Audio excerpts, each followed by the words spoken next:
What if the sharpness of memory after 60 is not a lottery, but a choice? Society accepts that cognitive decline is an inevitable part of aging, a biological clock that cannot be reset. This widespread belief fosters a passive acceptance that can become a self-fulfilling prophecy. But a profound shift in perspective, rooted in the work of Dyer, reveals that the mind's capabilities are governed less by chronology and more by conscious intention. This exploration offers a pathway to reclaiming mental acuity, not through complex technology, but through a simple, daily alignment of thought. The misconception of inevitable decline society remains deeply invested in a cultural script that equates aging with inevitable cognitive decline.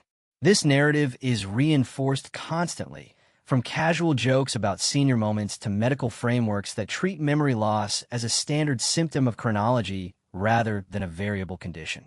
People over 60 often find themselves internalizing this expectation long before they experience any significant changes. The belief becomes a lens through which all minor cognitive lapses are interpreted. Forgetting a name or misplacing keys, actions common to all ages, are suddenly framed as proof of an irreversible slide. This societal pressure creates a profound, ambient anxiety that can erode an individual's confidence in their own mind. The most significant consequence of this narrative is passive acceptance. When decline is viewed as inevitable, the individual feels powerless. They may stop engaging in mentally challenging activities, believing the effort is futile. This withdrawal from cognitive engagement is precisely what weakens neural pathways. The brain operates on a use it or lose it principle, but the belief in decline convinces the person to stop using it. This creates a devastating, self-fulfilling prophecy. The person avoids complex tasks, their cognitive muscles atrophy, and this atrophy is then cited as evidence that the decline was inevitable from the start. The connection between belief and biology is not metaphorical. It is biochemical. When an individual fears memory loss and believes it is happening, they activate the body's stress response system. This anxiety releases cortisol. Chronic elevation of cortisol is known to be toxic to the hippocampus, the brain structure absolutely critical for forming new memories and retrieving old ones. Therefore, the very fear of memory loss, born from a cultural belief, creates the precise neurochemical environment that impairs memory function. The person is, in essence, anxiously suppressing their own recall faculties. Dyer's work consistently challenged this conventional, externalized view of causality. He proposed that individuals are not victims of their biology or their age, but creators of their reality through their dominant thoughts and beliefs. From this perspective, the physical brain is a receiver and a processor, but consciousness itself, the I am, is the director. Dyer argued that the labels people accept define their experience. If an individual identifies as someone who is losing their memory, they're issuing a command to their subconscious mind to manifest that reality, filtering experiences and shaping physiological responses to align with that identity. Imagine a person in their late 60s preparing for a social event. They're already anxious, thinking, I know I will forget someone's name. This anticipatory anxiety is the problem. At the party, instead of being present and engaging, a part of their mind is occupied by this fear. When they meet someone, their internal dialogue is not what is this person's name, but I hope I don't forget this name. This meta-anxiety divides their attention. Later, when they fail to recall the name, they attribute it to their aging brain, rather than to the divided attention caused by their belief in their aging brain. A core tenet of Dyer's philosophy is the power of the I am statement. He viewed these two words as a way to align with a creative force. When this power is attached to a limitation, I am forgetful, I am getting old, it harnesses the individual's creative force to build that limitation. The solution in this framework is not merely to fight the negative thought, but to consciously reclaim the I am. This means ceasing to identify with the decline. It requires a deliberate shift from my memory is failing to I am a person with a sharp, capable mind. It is critically important to place this philosophy in its proper context. This perspective does not suggest that profound neurological diseases like Alzheimer's or vascular dementia are simply matters of belief. These are specific, diagnosable pathologies with physical origins that require medical intervention. Wayne Dyer's insights apply to the vast spectrum of functional cognitive aging, the normal decline that is widely accepted but is, in reality, heavily influenced by disuse, anxiety, and negative self-concept. Confusing these two distinct phenomena is dangerous, as it can lead individuals to ignore serious medical symptoms. The brain's capacity for neuroplasticity, its ability to rewire itself, does not end in youth. It continues throughout life. This biological mechanism is the physical correlate of the mind's intention. When an individual decides to learn a new language, practice a musical instrument, or even just intentionally focus their attention, they're physically altering their brain structure. Belief acts as the catalyst for this process. A person who believes they can learn directs their focus, persists through difficulty, and triggers the plastic changes. A person who believes they cannot learn withdraws focus, avoids difficulty, and prevents these changes from occurring. The true power of this perspective is the liberation it offers from biological determinism.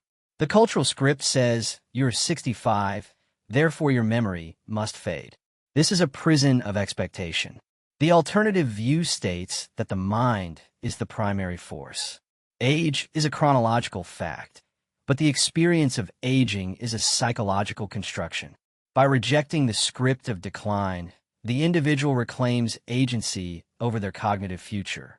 They move from being a passive victim of time to an active participant in their mental preservation. Acknowledging the connection between belief and mental function is a vital step toward maintaining cognitive health. This philosophical shift is empowering, but remains abstract. Rejecting a lifetime of cultural conditioning requires more than a single decision.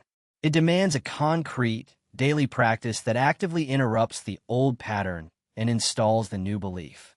The brain's reticular activating system, RAS, acts as a filter for attention. It directs focus toward what the mind deems important. When an individual adopts the belief my memory is failing, the RAS is programmed to find evidence for this belief. It selectively highlights every instance of forgetting, while ignoring the thousands of successful acts of recall performed daily. This selective attention reinforces the negative belief. Shifting the core belief, as Wayne Dyer suggested, reprograms the RAS. By affirming my mind is sharp, the individual instructs the RAS to seek evidence of clarity, focus, and successful recall, fundamentally changing their perceived reality. Consider an older adult at a noisy family dinner. They miss parts of a conversation and struggle to follow a complex story. The inevitable decline script immediately provides an explanation. I am too old for this. My processing is slow. This belief causes them to withdraw, stop asking for clarification, and mentally check out. The alternative, applying Dyer's principle, is to reject that conclusion. The individual might instead observe, this environment is noisy and chaotic. They might affirm, my mind is clear, and then take action, either moving to a quieter spot or asking the speaker to slow down. The problem shifts from an internal, irreversible failing to an external, manageable circumstance. This new identity, however, cannot survive on affirmation alone. It must be anchored by a specific, intentional action that proves the new belief to the mind. What limiting beliefs about my own mind have I accepted as truth? The mechanism of intentional cognitive engagement, a change in belief, is the seed, but a consistent practice is the water that makes it grow. The gap between accepting the idea of a sharp mind and experiencing a sharp mind is bridged by deliberate, daily action. The cultural narrative of decline is reinforced every day by habit. To counter it, a new habit must be formed. This habit must be simple enough to be non-negotiable, yet profound enough to challenge the old pattern. It is not about strenuous mental gymnastics, but but about focused, conscious intention. The exercise implied by this approach is not a complex puzzle or a digital brain game. It is a dedicated 60-second period of focused, intentional recall. This can take many forms, but its essence is the conscious command to the mind to produce information rather than passively consume it.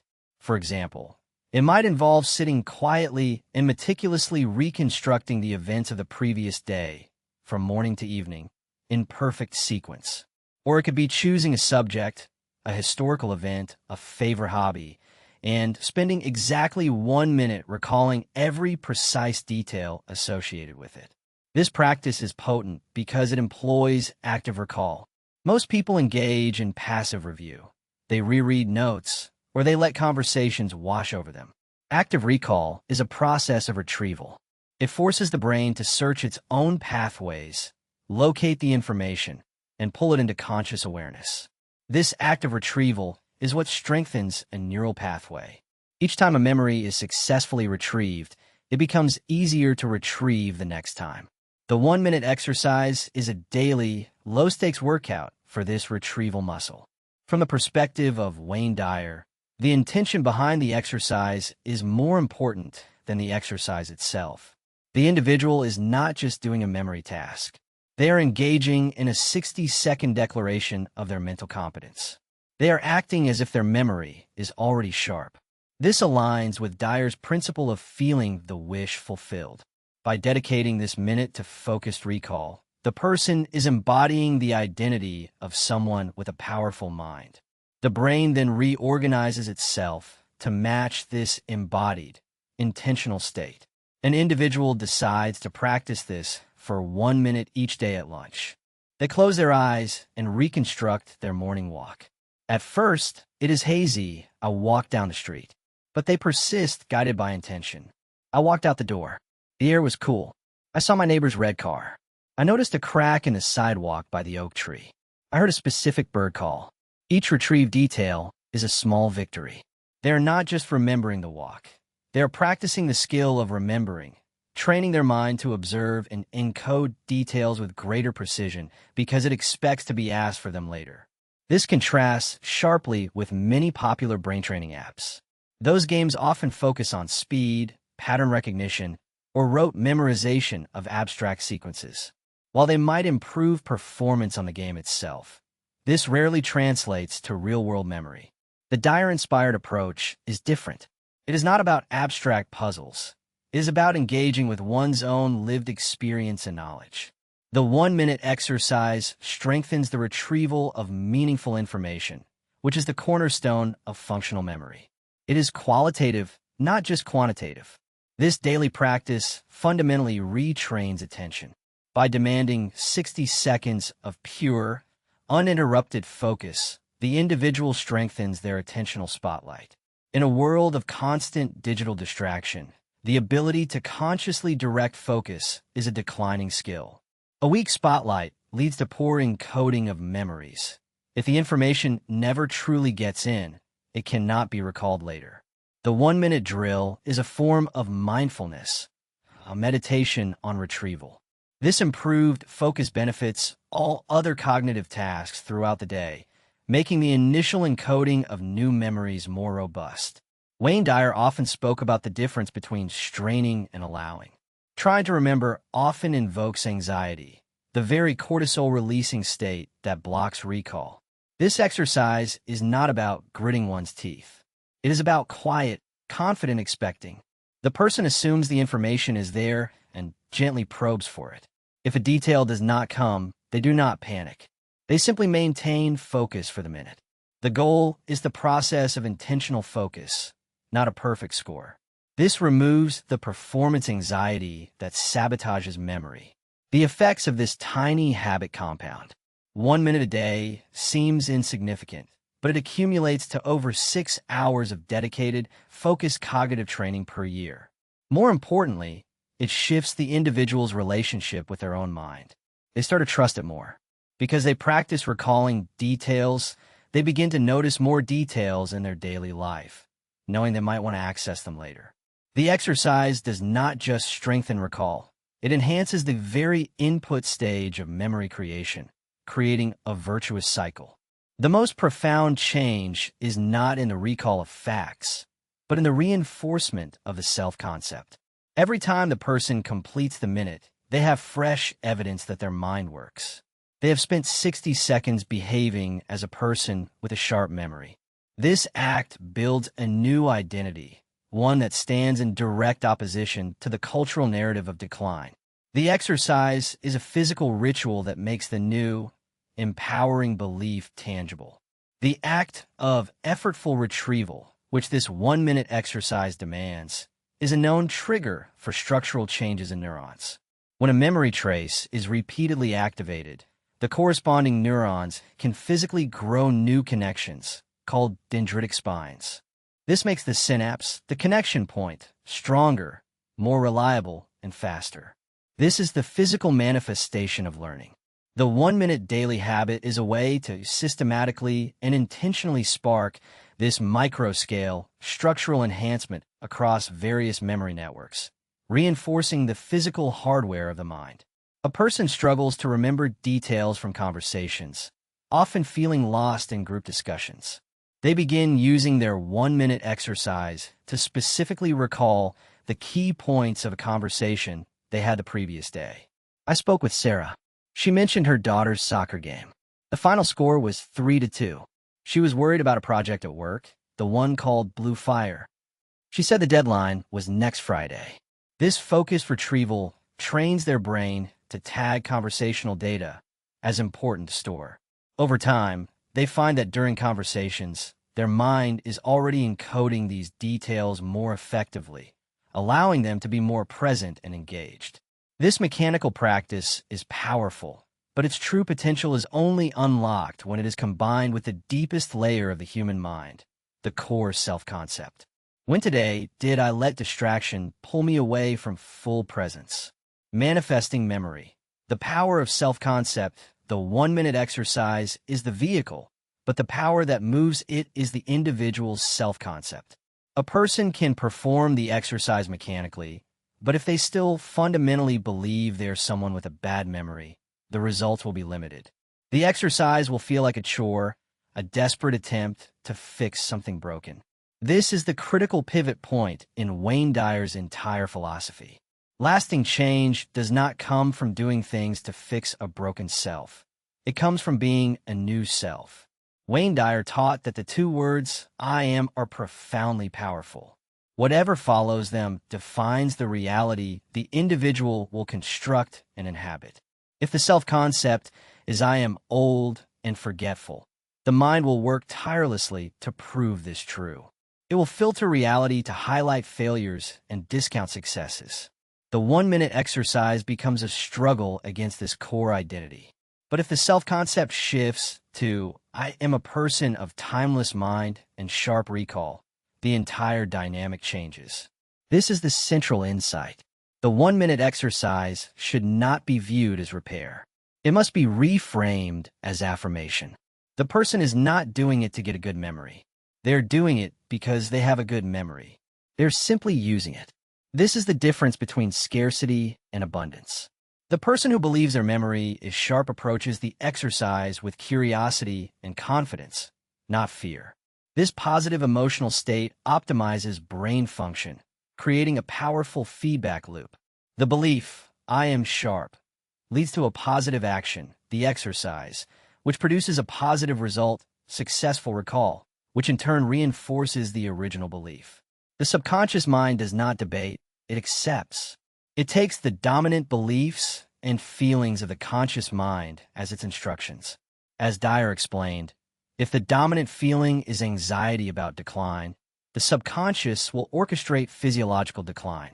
But if the dominant feeling cultivated by a new self-concept is one of mental clarity, the subconscious will align the body's resources, blood flow, neurotransmitter levels, neural repair, to support that state.